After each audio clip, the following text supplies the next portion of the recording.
Vicky Naki menikahi Tinandros pada Senin, 24 November tahun 2025. Kabar pernikahan ini sebelumnya diumumkan melalui unggahan Instagram yang juga menampilkan momen lamaran mereka pada 9 Oktober tahun 2025.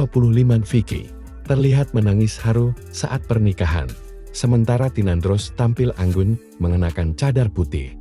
Banyak selebritas dan penggemar memberikan ucapan selamat atas kebahagiaan pasangan ini.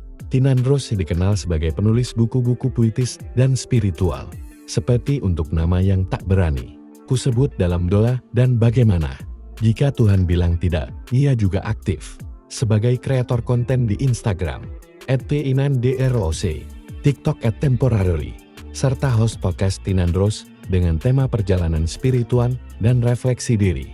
Selain menulis dan berkarya di media sosial, Tinandros terlibat dalam proyek kreatif seperti Hair Season Podcast, Harvest Media, dan brand muslimah Nirma Basic serta Nirmalism.